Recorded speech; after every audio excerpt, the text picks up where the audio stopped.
Oh, the feeling of emptiness. I know everyone's felt this one time in their life, if not as children, at least as an adult. I think everyone has felt the feeling of emptiness and feeling of being unheard. It's a horrible feeling. As a child, your words go unheard unless you feel the lives of those around you.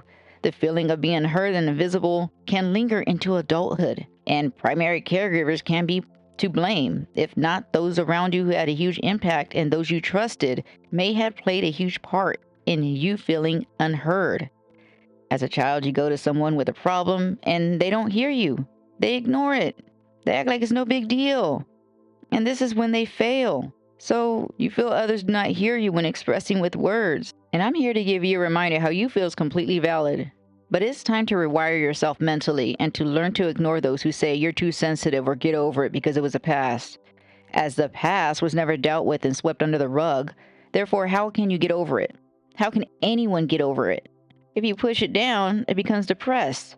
And then it creates depression because traumatizing experiences left and ignored become part of your personality and sit within your DNA, just waiting to be unleashed and healed or at least acknowledged. The little girl, little boy inside you needs a hug. Go ahead and check out the podcast and blog, Hug Yourself, if you want to know how to get over or at least, feel a little bit love for yourself. Not necessarily get over, more like be there for yourself. Hug yourself. Be patient with yourself. Keep space for yourself. Be the healer. Be the protector. That's what that's about. Go ahead and check it out. And remember, they are not you. Again, how you feel is valid, and how you go about healing is for you. Those unable or unwilling to understand your hurt try to dictate or control your emotions and are angry when they can no longer do that. Remember, this is about them losing control over you. It has nothing to do with what you are doing. And everyone has their own traumas and experiences. Others are not you for them to say how you should feel. So just take back your power. Learn to take back your power. Because the parts of you that were hurt or shut down or told to be quiet are ready to be heard. As I always say, take the time to learn yourself and understand why you do what you do. By doing so, you'll gain a deeper understanding of those around you. This is why it's important to journal and ask yourself questions. This is what I do. This is what I did. And this is what I continue to do to understand myself and others around me. So every time you wonder, dig deeper and ask more questions about yourself. It was through learning psychology within myself, like I just said, that I gained the confidence to use my voice. I realized the feelings of being unheard has influenced my actions and choices, even today. And you can release trauma for you and others. There's a blog and podcast about that also. I think it's called Release Trauma if you want to check that out. But going back to being a child. As a child, did you get into trouble and hear you talk too much? Or get report cards that stated good student but socializes too much? I know I did. And that's why I say to speak your truth and remain authentic. I'm a firm believer that we're all, here for specific reasons. And we experience things in order to do what we came back to do. And yes, there are many layers to this, and one must understand from beyond this realm, from a higher perspective. Everyone is doing their job, and sometimes it is for you to take back your power and show others how to overcome. I mean, one of the reasons why I say this is because how are you to help others if you don't know how it feels in the first place? Again, there's so much to this, and that's just for another post. You have to think from a deeper perspective, a higher perspective. Take out the human and just spiritually try to understand what I'm saying here. I'm not trying to bypass or make excuses for anyone or anything. But one of the things you can do is flip the energies. As I always say, flip the energies. Make a negative into a positive. Because there are many things you can do to heal or overcome or even address the fear that was instilled in you as a child. You could write, podcast, blog, journal, talk to strangers, read self-help books or spiritual books, or scream in a field if needed. Go to the forest and scream. I've done this before in my car on the freeway, and it felt so good. I screamed so, high, that I started choking like I had food in my mouth. I really started choking. Like my eyes started watering. It was crazy, but it felt so good. And the reason why is because my throat chakra was blocked. And that's why I continue to scream in the car whenever I'm alone. I just make sure I'm on the freeway because you don't want to look too crazy on the regular roads.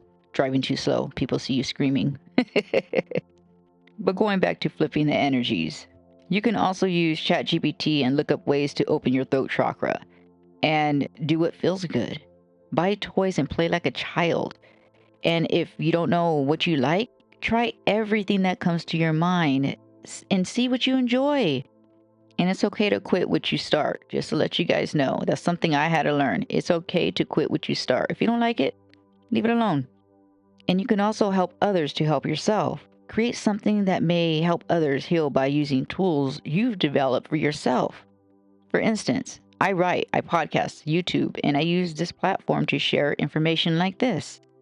I draw upon experiences and provide examples of what has worked for me.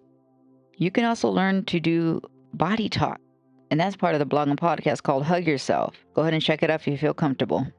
But again, be your own best friend and be patient with yourself. If you encounter anyone who makes you feel unheard, consider it a lesson. They may not be the right fit for you. More importantly, surround yourself with others who give space and see you for who you are. Likewise, prioritize relationships that nurture and support your authentic self. Besides, you have the power to do anything you set your mind to. Reach out and grab what you desire and manifest your dreams into reality because nothing is solid.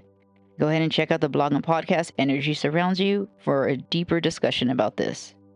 Now, what I've learned is that you can draw a picture and some people remain mentally stunted. And I also learned that 85% of the population lacks self-awareness. Nothing even surprises me anymore. Then I learned up to 50% of the population lacks critical thinking skills. Therefore, I just feel it's not just how one communicates. Comprehending and being in another's vibrational frequency is how you connect to understand. Because this dimensional world is all about alignment. That's just how I feel anyways. You can talk all day and those who are no longer aligned will not hear you. Those meant for you hear you, they listen to you, they understand you, they make space for you, and they treat you as themselves. We are to take others as they are us. This is what love is and what it means to feel heard. So start practicing with yourself and be your own best friend and take back your power. And then push this beautiful energy out to others because we are all interconnected, and when one does the work, all of us start to, because it's like a domino effect. And if you feel you need assistance with this, go ahead and check out my services. It's in the description below and see if you feel good about it. Not for everyone. Your body will talk to you. Listen to your body. Until next time, thank you and have a beautiful, beautiful experience.